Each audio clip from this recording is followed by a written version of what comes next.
Եթերում ազատ լուրերի հիմնական թողարկումն է, ես Անի Ստեփանյանն եմ, բարև ձեզ։ Կարևորի մասին նախամարոտ։ Իրանի դեմ Միացյալ Նահանգներ Իսրայել համատեղ ռազմական գործողությունները շարունակվում են։ Թեհրանի ուղղությամբ նոր հրթիռակոծություններին ի պատասխան Իրանի կողմից ոչ միայն Իսրայելին, այլև տարբեր երկրներում ամերիկյան ռազմաբազաներին հարվածները իսկական քաոս են առաջացրել Մերձավոր Արևելքում։ Տարածաշրջանի վերջին զարգացումները։ Իսրայել-ամերիկյան հարձակումից հետո Իրանում ստեղծված իրավիճակը դարձել է բազմաթիվ իրանցիների երկիրը լքելու պատճառ։ Վերջին օրերին ակտիվացել է իրանցիների հոսքը նաև Հայաստան։ Ինչ իրավիճակ է հայ-իրանական սահմանին Մեղրիի անցակետում։ Հայաստանի արտաքին գործերի նախարար Արարատ Միրզոյանը հեռախոսազրույցներ է ունեցել Քուվեյթի արտաքին գործերի նախարար Շեյխ Ջարրահ Ջաբեր Ալ-Ահմալ Ալ-Սաբահի եւ Ֆրանսիայի Եվրոպայի եւ արտաքին գործերի նախարար Ժան-Նոել Բարոյի հետ։ Կողմերը անդրադարձել են Մերձավոր Արևելքում ստեղծված իրավիճակին։ Թբիլիսիում կայացել է Հայաստանի եւ Վրաստանի տնտեսական գործակցության միջկառավարական հանձնաժողովի 15-րդ նիստը, որը ավարտվել է փաստաթղթի ստորագրմամբ։ Նիկոլ Փաշինյանն ու Իրակլի Կոբախիձեն ամրագրել են նիստի արդյունքները, ստորագրելով արձանագրությունը, ապա հանդես եկել համատեղ հայտարարությամբ։ Ազգային ժողովը շարունակում է հերթական քառօրյա նիստի աշխատանքները։ Այսօրվա նիստը մեկնարկել էր առողջապահության հարցերի մշտական հանձնաժողովի նախագահի ընտրությամբ։ Խորհրդարանը նաև ընդունել է մի շարք նախագծեր։ Նիստին հաջորդել է ազգային ժողով կառավարություն հարցուպատասխանը, առանցքում ոչ միայն ներհայաստանյան, այլև տարածաշրջանում տեղի ունեցող վերջին իրադարձություններն են եղել։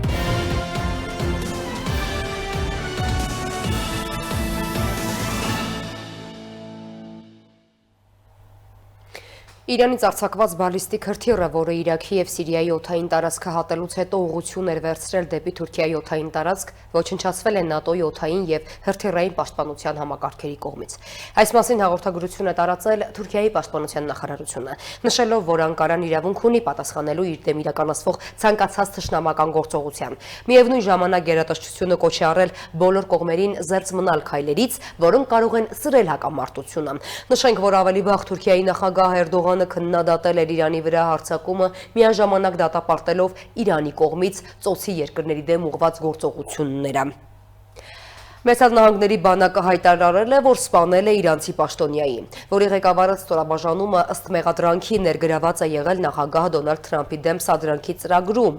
Պենտագոնի ղեկավար Փիթ Հեքսթեդը չի նշել տվյալ անձի անունը, բայց ասել է, որ գործողությունը տեղի է ունեցել երեքշաբթի մարտի 3-ին։ Մենք վաղուց գիտեինք, որ Իրանը մտադրություն ուներ սպանելու նախագահ Թրամփին եւ Միացյալ Նահանգների այլ պաշտոնյաների, ասել է Հեքսթեդը։ Նա նշել է նաև, որ Մերձավոր Արևելքն ժամանում ամերիկյան նոր ուժեր Իրանի դեմ գործողությունը կտևի այնքան, որքան անհրաժեշտ է։ Երեկ մենք խորտակեցինք իրանական Սուլեյմանի նավը, ասել է Պենտագոնի ղեկավարը։ Նա նաև հայտարարել է, որ ամենաուշը մեկ շաբաթից Միացյալ Նահանգները եւ Իսրայելը վերահսկողություն կհաստատեն Իրանի օդային տարածքի նկատմամբ։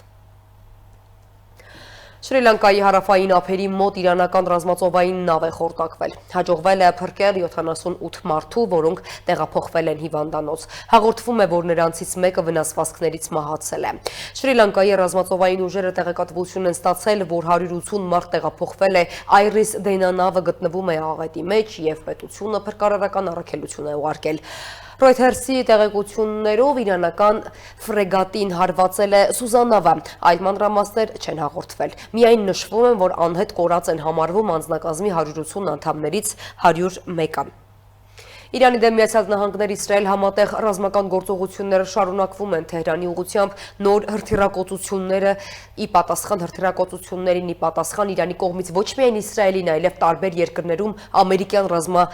բազաներին հարվածները իսկական քաոս են առաջացրել Մերձավոր Արևելքում։ Իրավիճակը այլ ավելի է սրվել այն բանից հետո, երբ Թեհրանը հայտարարել է Հորմուզի նեղուցը փակելու մասին։ Երեկ հայտնի դարձավ նաև, որ ընտրվել է Իրանի նոր հոգևոր առաջնորդը, որը ըստ տարածված տեղեկությունների հանդիսանում է Խամենեի որդին։ Իսլամական հեղափոխության պահապանների կորպուսը դեռևս չի հաստատել այս լուրը։ Տարածաշրջանում տեղի ունեցող վերջին զարգացումների մասին ներկայացվող տեսանյութում։ Իրանի դեմ Ամերիկայի Միացյալ Նահանգներ Իսրայել համատեղ ռազմական գործողությունները շարունակվել են նաև այս գիշեր։ Հարվածներ են հասցվել Թեհրանին եւ երկրի մի շարք այլ ուղղությունների։ Ամերիկայի Միացյալ Նահանգների զինված ուժերի տվյալներով գործողության մեկնարկից ի վեր ամբողջ Իրանի տարածքում թիրախավորվել է 2000 օբյեկտ, ոչնչացվել 17 նավ, այդ թվում 1 սուզանավ։ Սպիտակ տանը Գերմանիայի կանցլեր Ֆրիդրիխ Մերցի հետ հանդիպումից հետո Ամերիկայի Միացյալ Նահանգների նախագահ Դոնալդ Թրամփը հայտարարել է, որ Իրանի դեմ գործողությունների ընթացքը հաջող է։ Նրա խոսքով Իրանի նավատորմը, ռազմաօդային ուժերի եւ օդային հայտնաբերման համակարգը փաստացի չեզոքացվել են։ Միևնույն ժամանակ Թրամփը նշել է, որ Իրանը շարունակում է հրթիռակոծել Պարսից ծոցի տարածաշրջանում գտնվող թիրախներ, իսկ Ամերիկայի Միացյալ Նահանգները հարվածում է հրթիռների արձակման ենթակառուցվածքներին։ Ամերիկայի Միացյալ Նահանգների նախագահն անդրադարձել է նաև Իրանում հնարավոր քաղաքական զարգացումներին, նշելով, որ ամենավատ սցենարը կլինի, եթե գործողություններից հետո իշխանության կա նույն քաղաքական գծով առաջնորդ։ Միևնույն ժամանակ իրանական եւ միջազգային լրատվամիջոցները հաղորդում են, որ Իրանի նոր գերագույն առաջնորդ է ընտրվել սպանված Այաթոլլա Ալի Խամենեիի որդին, Մեջթաբա Խամենեին։ Ըստ լուրերի, այդ որոշումը կայացրել է 88 բարձրաստիճան շիա հոգևորականներից կազմված խորհուրդը։ Իրանի իշխանությունը եւ պետական լրատվամիջոցները դեռևս պաշտոնապես չեն հաստատել այս տեղեկությունը։ Նույն աղբյուրի տվյալներով Մեջթաբա Խամենեիի ընտրության որոշումը կայացվել է Իսլամական հեղափոխական պահապանների կորպուսի ճնշման պայմաններում։ Ըստ The New York Times-ի, որոշ հոգևորականներ մտավախություն են հայտնել, որ Մեջթաբա Խամենեիի նշանակումը կարող է նրան դարձնել Ամերիկայի Միացյալ Նահանգների եւ Իսրայելի հնարավոր թիրախ։ Պատերազմի հետևանքով զոհերի վերաբերյալ ՌԱՆ կազմակերպությունը նոր տվյալներ է հաղորդել, ըստ որի փետրվարի 28-ից ի վեր Իրանում զոհվել է 1097 խաղաղ բնակիչ, այդ թվում 181 երեխա, իսկ վիրավորների թիվը գերազանցում է 5400-ը։ Հարվածներն ու հակահարվածները շարունակվել են նաև տարածաշրջանի այլ երկրներում։ Իրանը հրթիռներ եւ անօդաչու թռչող սարքեր է արձակել Իսրայելի, նաև Պարսից ծոցի մի շարք երկրների տարածքում գտնվող ամերիկյան ռազմաբազաների ուղղությամբ։ Քուվեյթը հայտնել է բեկորների հետևանքով 1 երեխայի մահվան մասին, իսկ Սաուդյան Արաբիան հայտարարել է 2 հրթիռի եւ 1 անօդաչու թռչող սարքի խոցման մասին։ Բահրեյնի բանակը հայտարարել է, որ Իրանի հարվածների մեկնարկից ի վեր խոցել է 74 հրթիռ եւ 92 անօդաչու թռչող սարք։ Պաշտոնական հայտարարության մեջ նշվում է, որ քաղաքացիական ենթակառուցվածքների ուղղությամբ բալիստիկ հրթիռների եւ ԱԹՍ-ների կիրառումը միջազգային մարդասիրական իրավունքի կոպիտ խախտում է։ Իրաքում եւս մի շարք ռազմական օբյեկտներ են թիրախավորվել։ CBS-ի հաղորդմամբ անօդաչու թռչող սարքերը հարվածել են կենտրոնական հետախուզական վարչության օբյեկտներին, իսկ ավելի վաղ տեղեկություններ էին շրջանառվում նաև Սաուդյան Արաբիայում գտնվող որոշ օբյեկտների վրա նման հարձակումների մասին։ Տեղական աղբյուրները հաղորդում են նաև Բաղդադի օդանավակայանի մերձակայքում գտնվող ամերիկյան Վիկտորիա ռազմաբազայի ուղղությամբ ԱԹՍ հարձակման մասին։ Լարվածությունը շարունակվում է նաև Լիբանանում։ Իսրայելը ուժեղացրել է հարվածները Բեյրութի հարավային արվարձանների ուղղությամբ։ Լիբանանի կառավարության տվյալներով հարձակումների հետևանքով տեղահանվել է ավելի քան 58000 մարդ, իսկ զոհերի թիվը գերազանցում է 50-ը։ Տեղական աղբյուրները հաղորդում են նաև բնակելի շենքերի եւ հյուրանոցի ուղղությամբ հարվածների հետևանքով առնվազն 10 զոհի մասին։ Մարտի 2-ին Հզբոլահը հայտարարել էր Իսրայելի դեմ պատերազմի մեջ մտնելու մասին, ինչից հետո Իսրայելը հայտարարել է շարժման դեմ ռազմական գործողությունների մեկնարկի մասին։ Տարածաշրջանում լարվածությունն անդրադարձել է նաև ծովային երթուղիներին։ Հորմուզի նեղուցի մուտքի եւ ելքի մոտ կուտակվել են տասնյակ տանկերներ այն բանից հետո, երբ Իրանը հայտարարել է նեղուցի փակման մասին։ Իրանական կողմը հայտարարում է, որ նեղուցը գտնվում է իր ռազմածովային ուժերի լիակատար վերահսկողության տակ, մինչդեռ Ամերիկայի Միացյալ Նահանգների նախագահ Դոնալդ Թրամփը հայտարարել է, որ անհրաժեշտության դեպքում ամերիկյան նավատորմը կսկսի տանկերների ուղեկցումը նեղուցով։ Տարածաշրջանում լարվածության աճի ֆոնին Ամերիկայի Միացյալ Նահանգների կառավարությունը կոչ է արել իր քաղաքացիներին անհապաղ լքել Կիպրոսը։ Նոր զարգացումներ են արձանագրվում նաև Իրանի արևմտյան ուղղությամբ։ Reuters-ի փոխանցմամբ իրանական քրդական զինված խմբավորումները խորհրդակցություններ են անցկացնում Միացյալ Նահանգների հետ Իրանի արևմտյան հատվածում անվտանգության ուժերի վրա հնարավոր հարձակումների վերաբերյալ։ Հաղորդվում է, որ Իրաքյան Քուրդիստանում տեղակայված կոալիցիան նպատակ ունի թուլացնել Իրանի ռազմական ներուժը եւ ստեղծել պայմաններ ներքին ապստամբության համար։ Reuters-ի տվյալներով քրդական ուժերը դիմել են Վաշինգտոնին ռազմական աջակցության եւ Ամերիկայի Միացյալ Նահանգների կենտրոնական հետախուզական վարչության միջոցով սպառազինության մատակարարման խնդրանքով, թեև գործողության վերջնական որոշում դեռ չի կայացվել, աղբյուրի փոխանցմամբ Ամերիկայի Միացյալ Նահանգների նախագահ Դոնալդ Թրամփն արդեն հեռախոսազրույց է ունեցել Իրաքյան Քուրդիստանի ղեկավարների հետ։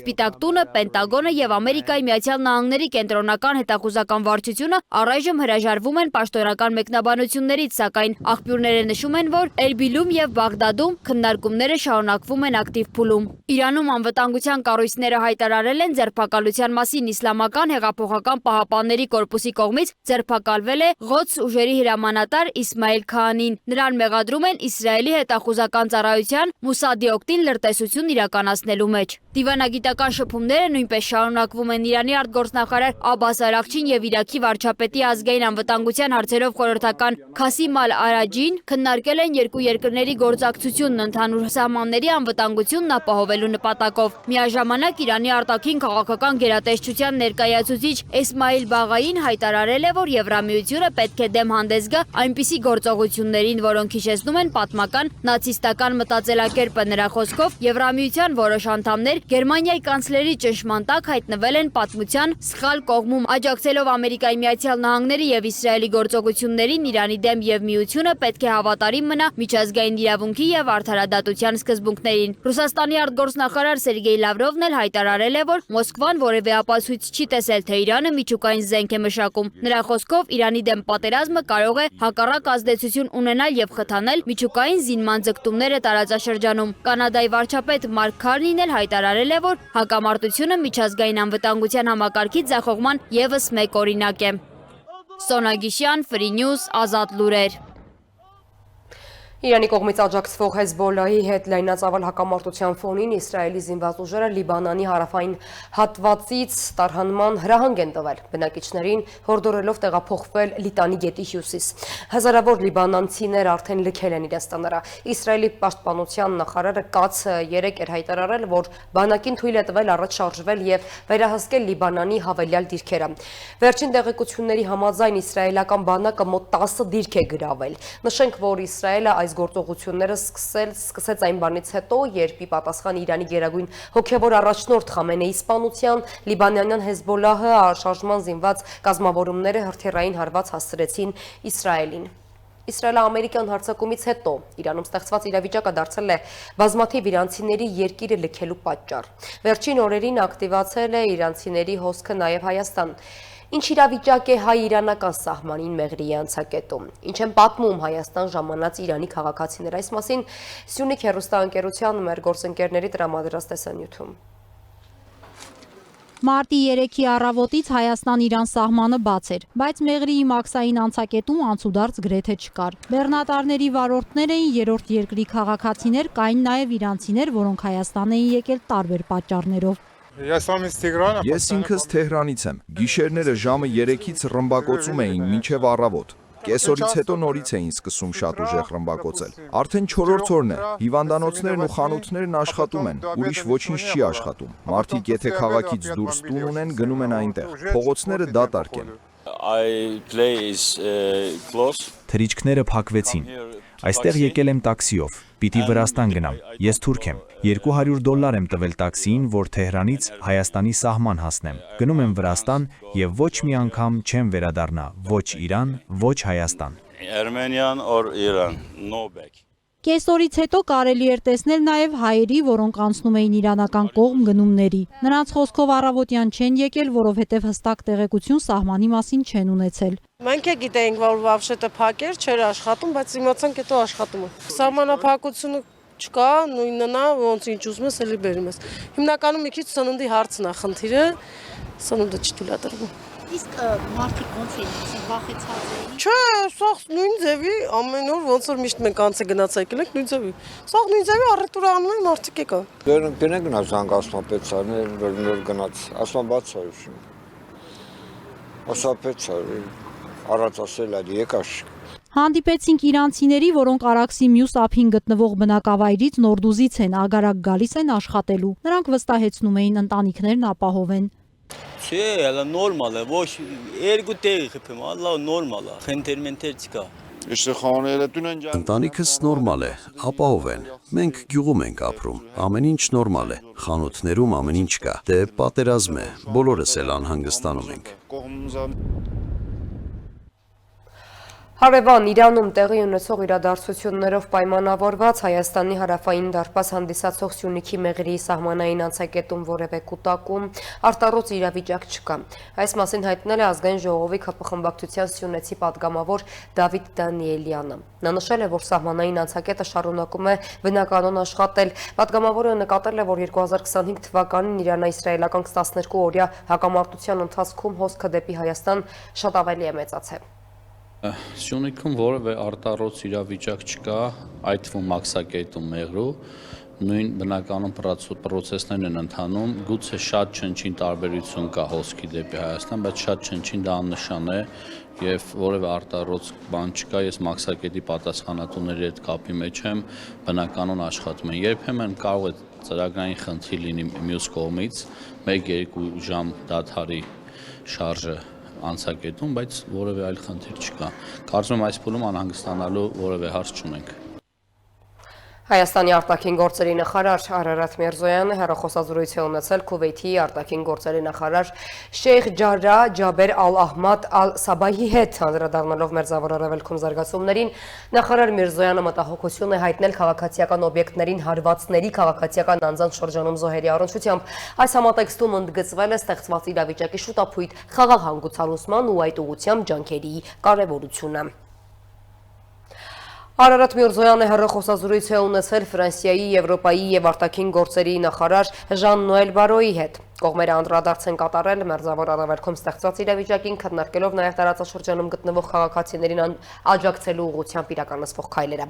Ֆրանսիացի գործընկերոջ հետ զրույցում ևս Միրզոյանը կարևորել է ճգնաժամի խաղաղ հանգուցալուծումը։ Նախարարները ընդգծել են նաև մայիսին Երևանում կայանալիք Եվրոպական քաղաքական համայնքի գագաթնաժողովի բարձր մակարդակով կազմակերպման ուղղությամբ ակտիվ գործակցությունը։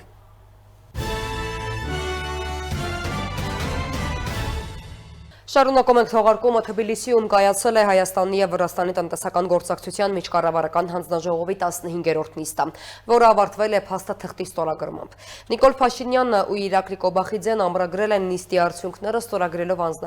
արձանագրությունը։ Քննարկումների առանցքում են եղել առևտրատնտեսական կապերի ընդլայնման, ոլորտային գործակցության խորացման ու համատեղ նախաձեռնությունների առաջմղման հարցերը։ Իսկ հանդիպումների շարքը եզրափակվել է վարչապետների համատեղ հայտարարությամբ, որի ժամանակ Փաշինյանն ու Կոբախիձեն անդրադարձել են ոչ միայն երկկողմ հարաբերություններին, այլև տարածաշրջանում ստեղծված իրավիճակին։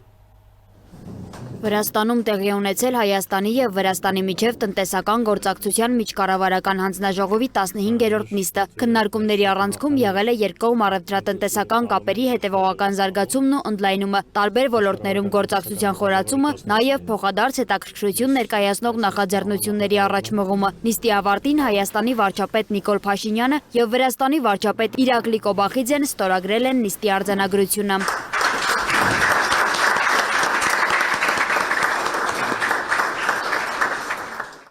Նիստին նախորդել է Նիկոլ Փաշինյանի և Իրակլի Կոբախիձեի առանձնազրույցը։ Հայաստանի Հանրապետության կառավարության հաղորդմամբ վարչապետերը քննարկել են երկկողմ ռազմավարական հարաբերությունների օրակարգին առնչվող հարցեր, առանձնացնելով տնտեսական գործակցության շարունակությունը, միջկառավարական հանձնաժողովի աշխատանքի նշանակությունը։ Զրուցակիցները մտքեր են փոխանակել նաև տարածաշրջանում ստեղծված իրավիճակի վերաբերյալ, կարևորելով խաղաղության ու կայունության ապահովմանն ուղղված քայլերի շարունակությունը։ Փաշինյանն ու Կոբախիձեն նաև հանդես են եկել համատեղ հայտարարությամբ, ամփոփելով նիստի արդյունքներն ու շեշտադրելով քաղաքական երկխոսության հիմնական ուղղությունները։ Վրաստանի վարչապետ Իրակլի Կոբախիձեն անդրադառնալով տարածաշրջանային զարգացումներին ընդգծել է, որ լարված միջավայրում Թբիլիսին կարևոր է համարում Երևան-Թբիլիսի գործակցության առավել խորացումը, այն դիտարկելով որպես կայունության և կանխատեսելիության կարևոր բաղադրիչ։ Բարդ իրավիճակ է մեր շուրջը, եւ հենց այս ամենի ֆոնին առավել կարևոր է ավելի խորացնել մեր գործակցությունը։ Մեր երկրներն ու ժողովուրդները կապված են պատմական բարեկամական կապերով, եւ սա հիմք է ծառայում ռազմավարական գործընկերության համար։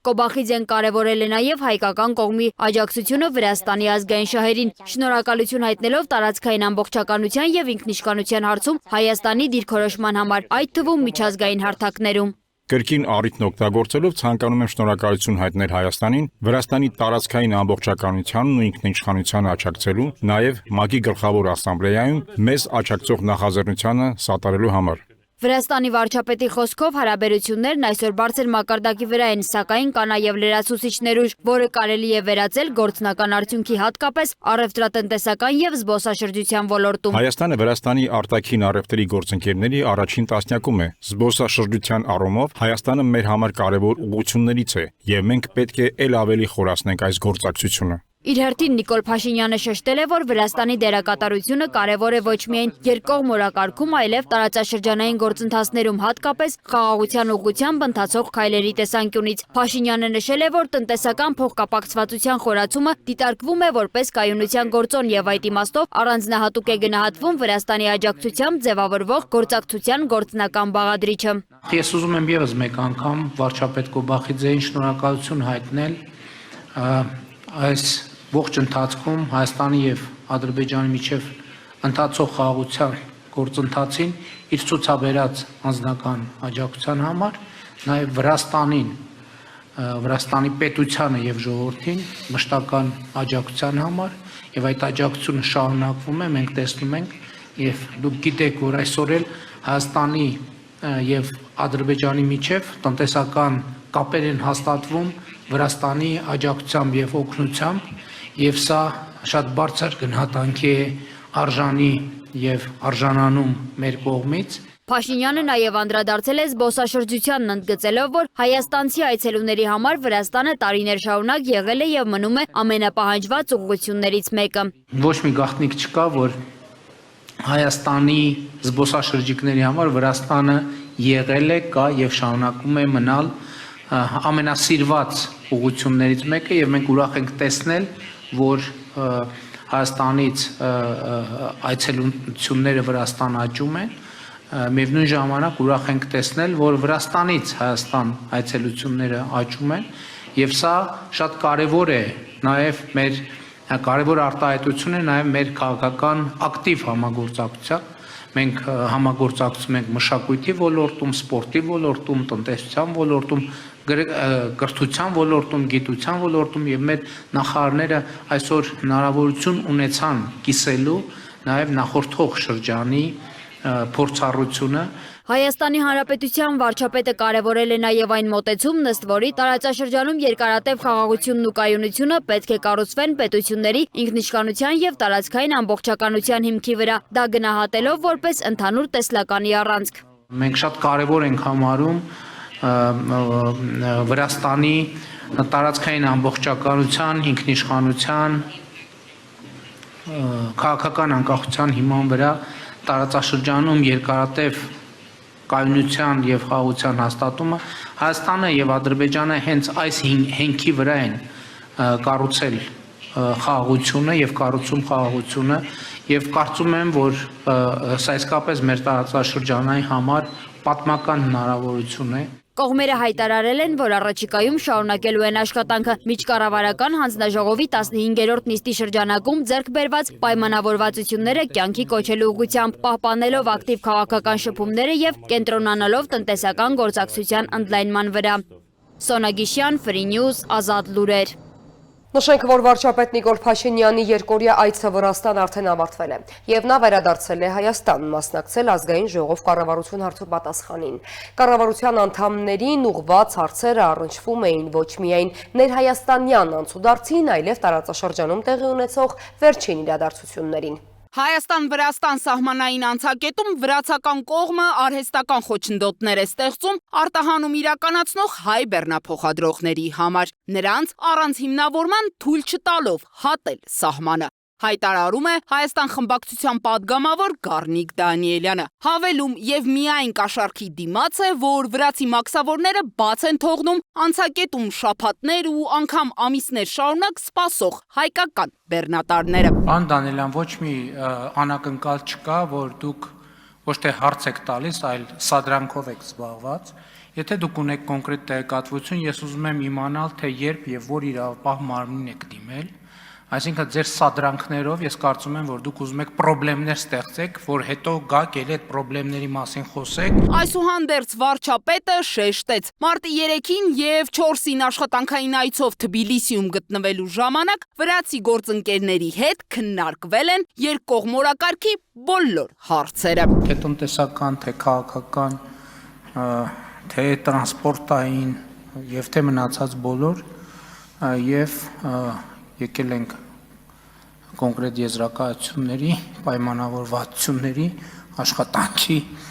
հետագա կազմակերպման համար։ Հայ-վրացական քննարկումների համատեքստում կառավարության ղեկավարը ի պատասխան քաղաքացիական պայմանագիր խմբակցության падգամավոր Շիրակ Թորոսյանի հարցի տեղեկացրեց, որ իր այցի շրջանակում վրացական կողմին մանրամասներ է ներկայացրել նաև հայ-ամերիկյան թրիփ նախագծի իրագործման վերաբերյալ։ Փաշինյանի գնահատմամբ Հայաստանում, Ադրբեջանում եւ Վրաստանում պետք է գերիշխի այն գաղափարը, որ մեր տարածաշրջանում պետք է արագ եւ ապահով անցման հնարավորություն ստեղծել տասնյակ հազարավոր տոննաների հասնող բեռների համար, որոնք այժմ լոգիստիկ ճանապարհներ են փնտրում։ Խոսքը վերաբերվում է արևելքից արևմուտք, մասնավորապես Չինաստանից դեպի Եվրամիություն եւ հակառակի ուղղությամբ տրիլիոնների ապրանքի վերաբերյալ։ Եթե մենք տարածաշրջանում 20 հատ երկաթուղի զուգահեռ բացենք 20 հատ էլ ճանապարհ, մեկը չի հերիքի սպասարկելու այդ ամբողջ բեռնափոխադրումը։ Եվ հետևաբար ես կարծում եմ, որ հիմա շատ լավ պահ է, որ Հայաստանը, Վրաստանը, Ադրբեջանը այս հնարավորությունը նայեն որպես ընդհանուր հնարավորություն, որովհետև մեզ պետք չի մենք մտածել, որ վայ, ես մի բեռնատարը բա որ ուրիշ երկրով անցնի, մենք $50 կկորցնենք։ Եթե մենք Հայաստան, Ադրբեջան, Վրաստան կարողանանք մեր տարածաշրջանը դարձնել գրավիչ, արագ, ապահով անցում, բոլորիս եկամուտները տասնյակ անգամներ կավելանա եւ վստահ կարող եմ ասել, որ վրաց մեր գործընկերները այս նույն ընկալումը ունեն։ Հաջորդի էստաֆետը վերցրեց Հայաստան խմբակցությունից Ագնեսա Խամոյանը։ Վկայաբերելով Հայաստանի արտաքին հետախուզական ծառայության վերջին զեկույցն ու Միացյալ Նահանգներ, Իսրայել, Իրան պատերազմի հետևանքով Հայաստանի առջև ծառացած անվտանգային մարտահրավերները, Խամոյանը Փաշինյանին ու նրա թիմակիցներին մեղադրեց երկրի հիմնահարցերը թողած, ցուցադրաբար կարկանդակ ուտելու ու նախընտրական ակցիաներ անցկացնելու համար։ Ինձ ասում եք պերաշկ ենք ուտում, ձեզնից չի երևում, որ ինչ-որ հացադուլ հայտարարած եւ քուրց հակած վիճակում եք, ինչի գլխներիդ մոխիր լծրած չի ձեր բանի խմբակցության եւ ինչի քուրց չեք հակել։ Կամ ինչի չեք ինքնահրկիզվում ընդհանրապես, ես չեմ հասկանում։ Ինչ վերաբերում է հարևան Իրանում ստեղծված վիճակին ու դրանից բխող Հայաստանի ներքին ու արտաքին ուղղությամբ քայլերին, ապա վարչապետը նշեց. Իհարկե մենք շատ ցավում ենք Իրանի Իսլամական Հանրապետությունում եւ շուրջը տեղի ունեցող իրադարձությունների մասին, արտահայտել ենք, արտահայտում ենք։ Մենք Իրանում ծավալվող իրադարձություններից մի օր առաջ ել ենք անվտանգության խորհրդի նիստ ունեցել, մի օր հետո ենք անվտանգության խորհրդի նիստ ունեցել, նախորդ այդ նույն շաբաթը պաշտպանության նախարարը այցով եղել է Իրանի Իսլամական Հանրապետությունում, արտաքին հետախուզական ծառայությունն է ձեր ասած զեկույցը, անվտանգության խորհրդի ներքո բավական երկար ժամանակ գործում է միջգերատեսչական աշխատանքային խումբ, այդ աշխատանքային խումբը 3 չի ստեղծվել, նախորդ օրը չի ստեղծվել, Իրանում նախկինում ծավալված իրադարձություններից առաջ է ստեղծվել եւ այդ աշխատանքային խումբը գործում է ամենօրյա ռեժիմով, ոչ թե մի շաբաթ է գործում, այլ ամիսներով ամենօրյա ռեժիմով գործում է։ Օրենսդիր գործադիր մարմինների հարցուպատասխանի ժամանակ Արարատ Միրզոյանը եւս անդրադարձավ Մերձավոր Արևելքում ստեղծված լարված վիճակին ու արտգործնախարարության անելիքներին, հատկապես Հայաստանի Հանրապետության այն քաղաքացիների մասով, որոնք հարկադրաբար մնացել են տարբեր քաղաքներում՝ Դուբայից մինչև Քուվեյթ, Շրի Լանկա ու Բահրեյն։ Տրանսպորտային տեղափոխության կազմակերպումը ընկերություններ գտնելը, վճարելը նաև Հայաստանի Հանրապետության կառավարությունն է հոգում այդ տեղափոխությունը, նրանց անվտանգ անցումը Միացյալ Արաբական Էմիրություններից դեպի Օմանի Սուլթանություն, նրանց հասցնելը մինչև օդանավակայան, ձևակերպումների կազմակերպումը, իհարկե նաև թռիչքների թույլտվությունների ստացումը արտաքին գործերի նախարարության կողմից են կազմակերպել որոշ դեպքերում ավիաընկերությունների հետ բանակցելով եւ այլն, եւ հետո արդեն քաղաքացիները կարող են այդպես վերադառնալ արդեն 3 եւ այսօր տեղի ունեցած թռիչքներով 110 Հայաստանի Հանրապետության քաղաքացի է վերադարձել, վաղնել է դրված թռիչք, հաջորդ օրն էլ, դրա հաջորդ օրն էլ իհարկե նաև մեծ հավանականությամբ կարող են թռիչքները վերագործարկվել նաև Դուբայից եւ Աբու Դաբիից, բայց իհարկե այսքանով ամբողջը չի սահմանափակվում, սպეციფიկաներ կան, այսինքն մենք կապի մեջ ենք մշտապես մեր բոլոր գրեթե քաղաքացիների հետ։ Սրան զուգահեռ Միրզոյանը նաև ընդգծեց ռազմական գործողությունների սկսվելուց ի վեր Հայաստանին վերաբերելի բոլոր երկրներում հայկական դեսպանությունները բերվել են աշխատանքի արտակարգ ռեժիմի։ Ձիանա Դավթյան, Տիգրան Ղազարյան, Free News, Ազատ լուրեր։ Ազգային ժողովը շարունակում է հերթական քառօրյա նիստի աշխատանքները։ Այսօրվա նիստը մեկնարկել է առողջապահության հարցերի մշտական հանձնաժողովի նախագահի ընտրությամբ։ Քաղաքացիական պայմանագիր խմբակցությունն այս պաշտոնին առաջադրել էր Վանիկ Օհանյանի թեկնածությունը։ Ազգային ժողովը նաև ընդունել է զինվորական ծառայության եւ զինծառայողի կարգավիճակի մասին օրենքում փոփոխությունների Հայաստանին մոտ 70.5% միլիոն եվրոյի վարկ տրամադրելու համաձայնագիրը, վավերացնելու անհետ կորածի ընտանիքի անդամների հարկային կրթական արտոնություններից օգտվելու հավելյալ ֆինանսական աջակցություն ստանալու վերաբերյալ նախագծերը։ Ազգային ժողովի քաղաքացիական պայմանագիր խմբակցությունն առողջապահության հարցերի մշտական հանձնաժողովի նախագահի պաշտոնի համար առաջադրեց Վանիկ Օհանյանի թեկնածությունը։ Վերջինս իր ելույթի ժամանակ նշեց, որ ոլորտում կուտակված խնդիրները շատ են ու դրանք չեն կուտակվել 1-2 տարվա ընթացքում։ Տարիներ շարունակ մեր առողջապահական համակարգը զարգացել է անհավասար, հաճախ առանց բավարար ներդրումների եւ ռազմավարական հետեւողականության։ Արդյունքում մենք ժառանգել ենք ենթակառուցվածքներ, որոնք շատ դեպքերում չեն համապատասխանել ժամանակակից նորմերի եւ բժշկության չափանիշներին։ Ուշաստատություններ, որոնք ունեցել են վերազինման լուրջ կարիք եւ կառավարման մոտեցումներ, որոնք միշտ չէ որ եղել են արդյունավետ։ Անդրադառնալով մարզային հիվանդանոցներին նա նշեց, որ դրանք կիսաքանդ էին, սարքավորումները հնացած, մարդիկ բուժման ծախսերից առաջացած վարկերի բեռի տակ էին։ Այսօր արդեն վերազինվում, հիմնանորոգվում եւ վերանորոգվում են մեծ թվով բուժհաստատություններ հանրապետության ամբողջ տարածքում։ Վանիկ Օհանյանն առանձնացրեց առողջապահության առնչվող 3 հայեցակետ։ Առաջինը մարդակենտրոն առողջապահությունն է, երկրորդը մասնակցային կառավարումը, երրորդն արդյունավետ քաղաքականությունն ու համարժեք կառավարումը։ Օհանյանի կարծիքով առողջապահության ոլորտում հաջողությունը պայմանավորված է նրանով, թե ինչքան արդյունավետ է ձևավորվում պետական քաղաքականությունը եւ թե ինչքանով է համարժեք գործում կառավարման համակարգը։ Առողջապահական քաղաքականության մշակման որոշումների կայացման գործընթացում գտնում են, որ պետք է ներգրաված լինեն ոչ միայն պետական մարմինները, այլև տարբեր համայնքային մասնագետներ, հատկապես բուժաշխատողներ, ինչպես նաև քաղաքացիական հասարակությունը։ Մասնակցային կառավարումը առողջապահության ոլորտում դիտարկվում է որպես արդյունավետ կառավարման գործիք, ոչ թե որպես ձևական պահանջ։ Միաժամանակ այս համատեքստում կարևոր է ապահովել կայուն երկխոսության հարթակներ, հանրային լսումների, փորձագիտական քննարկումների եւ հետադարձ կապի մեխանիզմների միջոցով, որպեսզի քաղաքական որոշումները ձևավորվեն իրական կարիքների եւ տվյալների հիման վրա։ Մտքերի փոխանակման փուլում ընդդիմադիր պատգամավոր Արմենուհի Գյուրեղյանը քննադատեց առողջապահության համընդհանուր ապահովագրության ներդրումը, նշելով. «Ինձնից հետո թեկուզ ջրհեղեղ սկզբունքով կատարվող պատրաստությունը եւ վերահսկողության բացակայությունը»։ Ազգային ժողովի փոխխոսնակ Ռուբեն Ռուբինյանն էլ արձագանքեց. Իսկ Քոչարյանի համակարգը, որն է ինձնից հետո $200 միլիոն, հա? Լուսինե Բադալյան։ Ճիշտ է, ինձնից հետո 10 զոհ մարտի 1-ին։ Հաջորդ թիվ հակակոռուպցիոն կոմիտեի նախագահն էլ ներկայացրեց 2025 թվականի գործունեության մասին հաղորդումը, ըստ որի նախորդ տարի քննվել է ընդհանուր 2585 քրեական վարույթ, որոնցից ավարտվել է 890-ը։ Դրանցից 273-ը 661 անձանց վերաբերյալ մեղադրական եզրակացությամբ ուղարկվել է դատարան, իսկ 617-ը կարճվել։ Ընթացքը լուծված քրեական վարույթներից 124-ը քննվել է 2-ից 7 տարում, իսկ 219-ը 1 տարում։ 2025 թվականին կոմիտեում 296 վարույթ ավելի է քննվել, քան 2024 թվականի ընթացքում։ 2025 թվականին նախորդ տարվա համեմատությամբ ավարտված վարույթների թիվն աճել է 41-ով։ Այսինքն 2024 թվականի համեմատությամբ 2025 թվականի ընթացքում քննված վարույթների թիվն աճել է 12.9%-ով, իսկ ավարտված վարույթների թիվը աճել է 4.8%-ով։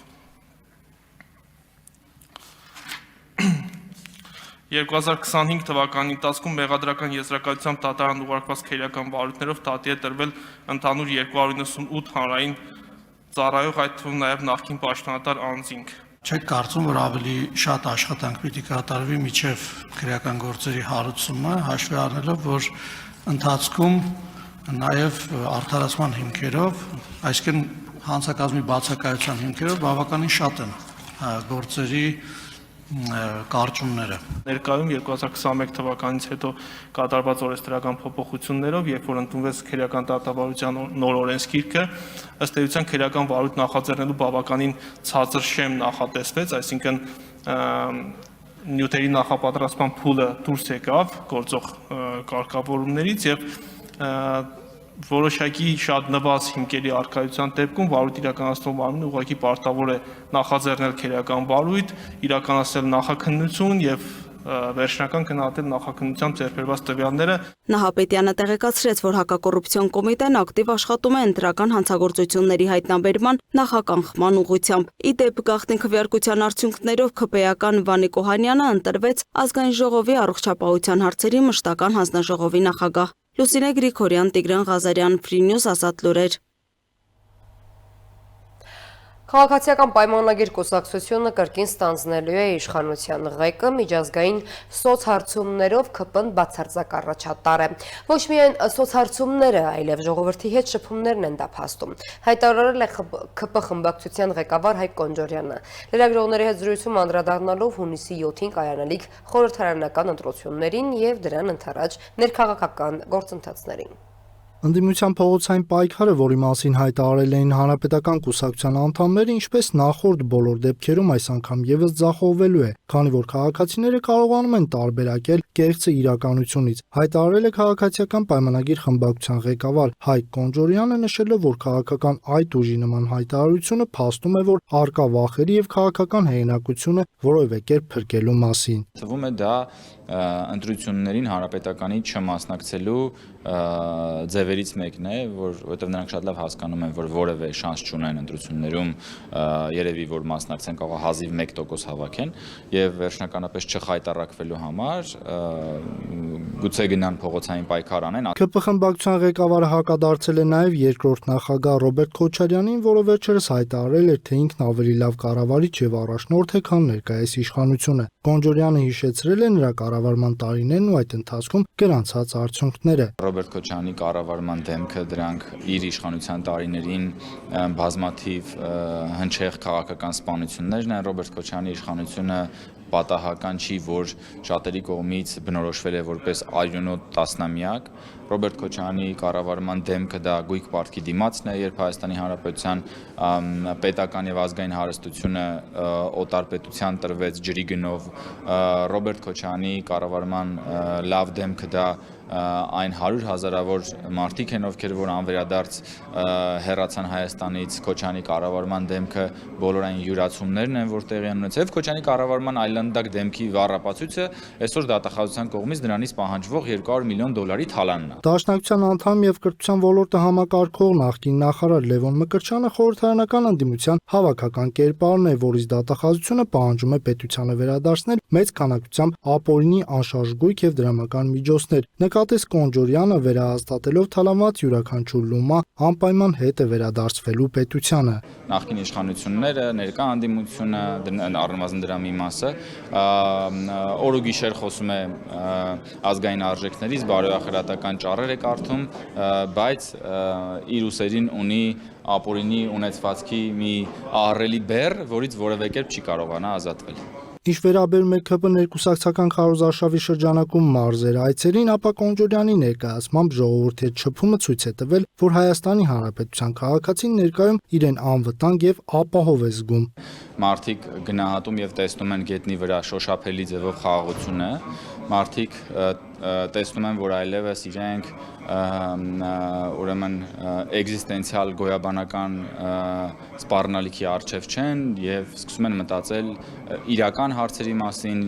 իրենց տունը կառուցելու մասին, կրթության մասին, առողջապահության մասին, թոշակների մասին։ ԿՊ խմբակցության ղեկավարը չի ընդունում ընդդիմության այն քննադատությունները, թե վարչապետն ու քաղաքացիական պայմանագիր կուսակցության անդամները չարաշահում են լիազորություններն ու ժամանակից շուտ խորհրդարանական ընտրությունների համատեքստում քարոզարշավ իրականացնում։ Վարչապետը գրեթե ամեն ամիս, եթե ոչ ամեն ամիս, ապա պարբերականությունը շատ հաճախ լինում է մարզերում, շփվում է մեր քաղաքացիների հետ։ Մենք որպես խմբակցություն տարբեր այցեր ենք ունենում մարզեր, գործադիրի ներկայացուցիչներն են տարբեր այցեր ունենում մարզեր եւ դրանք բոլորը հրապարակային են, այսինքն եթե մենք 5 տարի չգնայինք մարզեր կամ վարչապետը չգնար եւ հիմա մենք գնայինք, գուցե այդ քննադատությունները ինչ որ տրամաբանություն կունենային։ Կոնջորյանը վստահ է առաջիկա խորհրդարանական ընտրությունների արդյունքում իշխանության ղեկը կրկին ստանձնելու է քաղաքացիական պայմանագիր կուսակցությունը, ընդգծելով դրա մասին են վկայում ոչ միայն միջազգային սոցհարցումները, այլև ժողովրդի վստահությունը կառավարության նկատմամբ։ Այս շամի համար նախատեսել ենք այսքանը, թողարկման ավարտին ծանոթացեք եղանակային կանխատեսումներին, կհանդիպենք։